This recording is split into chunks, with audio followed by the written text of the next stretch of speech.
Chapter 12, George Takes a Walk.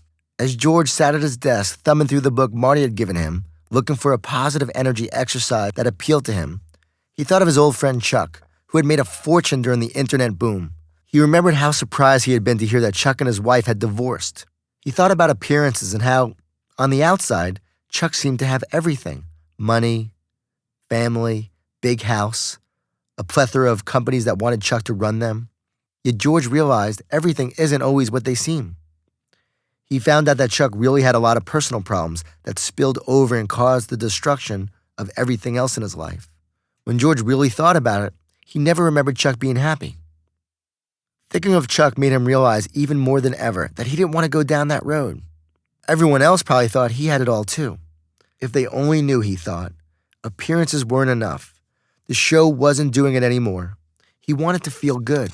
And so a big smile came across his face when he came across the thank you walk in the energy book. One moment he was reading how it's physically impossible to be stressed and thankful at the same moment, and the next minute he was walking around his building outside saying what he was grateful for. He knew if people from his company saw him talking to himself, they would think he was crazy, but he didn't mind. Sure, it felt a little funny, but the walk was energizing him. And counting his blessings really did make him feel great. The book said that being grateful floods the body and brain with positive emotions and endorphins, and combined with walking, is a powerful energy booster. It sure was right. As George walked back into his building, he felt more positive, energized, and ready to take on the day at work. Joy was right, he thought. Feeding the positive dog really does feel good. Now if I can just feed the lions at work, I'll be okay. He chuckled as he walked into his office to meet with his team about the new product launch. Chapter 13, One Great Golf Shot Theory. That night, while watching television, George acted on an inspired impulse to go grab his bag and pull out the energy book Marty had given him. As he looked through it, one section really caught his attention. It was about golf, a sport he loved to play but rarely had time for. The book talked about how after people play a round of golf, they usually don't think about all the bad shots they made, but rather always remember and focus on the one great golf shot they had that day. The thought and feeling they get when thinking about the shot makes them want to play again and again. This is why so many people get addicted to golf. The book then contrasted this with life and how people often go to bed thinking about all the things that went wrong when instead they should apply the one great golf shot theory to their life and think about the one great thing that happened that day. The one great call, meeting or sale, the one great conversation or interaction, the one great success that will inspire them to look forward to creating more success tomorrow. This, the book said, will inspire people to get addicted to life. Well, it worked because George was inspired. He had an idea, walked into his children's bedrooms, and asked each one to tell them their success of the day. He explained that it could be something great that happened to them that day, or something they were proud of. The children lit up and smiled as they recalled their successes, and George knew this would be their new nightly ritual. Then he took a walk around the block with his dog and thought about his own success that day. His boss had come up to him and said, "There's something different about you, George. Whatever you're doing, keep it up." It's amazing how positive energy works, George thought. Whether you have it or don't, people notice. Later on that night, as he lay his head on the pillow, George thought about sharing the one great golf shot theory with his team. Because if there was any group of people on the planet who needed to learn to focus more on the positive instead of the negative, it was they. Chapter 14, Bus Tickets. It was Friday, and everyone loves Fridays. Today, George loved Friday more than ever. Today, he hopped onto bus number 11 like a new man. "What's gotten to you, Sugar?" Joy asked as she gave him a big smile. "I don't know. I guess it's the thank you walk I did on the way to the bus stop," George said. "I did one at work yesterday, too, and a success walk last night. It really seems to work."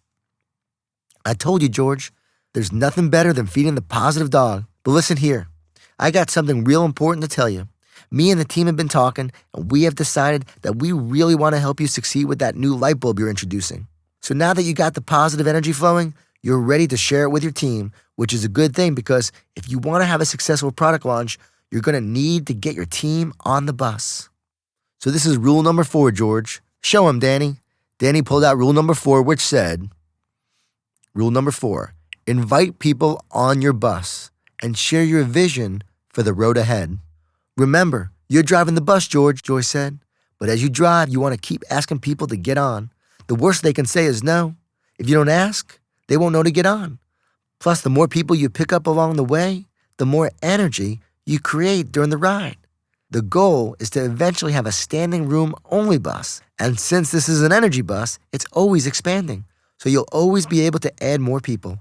Now that you know this, George, it's important that you ask your team to get on your bus, or else you'll be driving the product launch by yourself. And you can't do this one alone. You need your team to make this work. Are you getting what I'm saying? She asked.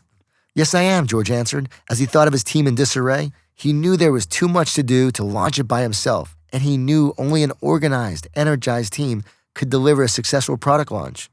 But what he didn't know was how to make this happen. What did you have in mind, he asked. Oh, we got the ticket, George. We got the ticket, literally, Joy said as she took a big swig from her water bottle. Do you want me to explain it to him? A petite woman with brown grayish hair said politely as she sat upright in her seat. Sure, answered Joy, but first let me tell George who you are. Joy explained that Janice was a teacher at a local school, and she had been sharing the Energy Bus rules with her teachers and students for a while with great success. So much success that she launched a website, www.theenergybus.com, to share the rules with the world so everyone could benefit. Can you believe that, George? Joy exclaimed. We're global now, and Janice is bringing our message to people around the world. It's very exciting, Janice said timidly, joining the conversation. And because Joy explained how important it is for people to build their team with positive people who support them in their endeavors, I decided to add a feature to the website that allows someone like you and me to send an e-bus ticket via email to invite their friends, coworkers, bosses, family, or whomever to get on their bus. At the website, you can also print out tickets to personally hand to people if you want to invite them face to face. Isn't that fantastic, George? Joy said to him as she gave a big thumbs up to Janice. Janice spoke up again. Oh, and I almost forgot. We also made it possible for you to write a message that is emailed along with your e-bus ticket explaining your vision and goal. So when you send your e-bus tickets to your team, George, you can say, this is my vision for our team and our product launch, and this is where my bus is going, and I want to invite you to get on. We do this often at school when we're starting new initiatives, and the principal sends an e-bus ticket to all the teachers, inviting them to get on her bus. It's a lot of fun, but more importantly, it works. That's what I'm talking about, Joy said, more excited than ever. There's no better way to get people on your bus than telling them where you're going and asking them to get on. But remember, George, you must share your vision with them. You must make it clear what you expect the launch to be like and how you expect the team to work together with no infighting and no egos getting in the way. And tell them how you expect everyone to come together for the collective good of delivering a stellar performance. If you don't clearly communicate your vision of the road ahead, no one will want to travel with you. Joy then advised George on a plan of action. She had been through this drill before and had worked wonders with everyone who had ever come on her bus. It even worked before they had a fancy website and had to make the tickets by hand. But they were equipped, and now George would be too. She told him how he should email an e-bus ticket without a message to his boss and his team at work. That would get them curious, she told him. She took him step by step and explained how to meet individually with each person, share his vision for the product launch, and give each person a paper bus ticket printed from theenergybus.com. Then she advised him to conclude with, now that you know where my bus is going and you're clear about my vision for the road ahead, if you are ready to get on my bus, then return the ticket with your name on it to my office Monday morning by 9 a.m. George was looking forward to making this happen. Timing couldn't be better, since the launch of the NRG 2000 was a week from today, and on Monday, he would know who was on his bus and who wasn't. Plus, the weekend would give everyone time to prepare for the upcoming big week. The energy is shifting, he thought. Oh, and one more thing, Joy said as the bus reached George's office building. Make sure you do a separate e-bus ticket for your wife, too, and tell her your vision for yourself, your marriage, and your family. She needs to know where you want to go, George. Don't forget that. I won't, George replied. I'll do just that. For the first time, he was thankful that his car had a flat tire. Maybe everything does happen for a reason, he thought. Maybe for the first time in a long while, luck is smiling on me. And maybe, just maybe, this means my luck and situation are about to improve. Chapter 15, A Very Long Weekend. While George was pacing around his bedroom, he noticed a Time magazine sitting on his nightstand with Abraham Lincoln on the cover. George was fascinated with the life and presidency of Abraham Lincoln. He marveled that this man who was said to suffer from depression was able to overcome several election defeats, 2 bankruptcies, a nervous breakdown, and the death of a fiancée before becoming president of the United States. A seeming failure at the age of 51, he had summoned the courage and strength that unified our country and changed the course of history. George couldn't help but imagine what it must have been like in the past for Lincoln to wait and wait and wait for the Civil War battle reports to come in, not knowing if his country was one step closer to unification or destruction.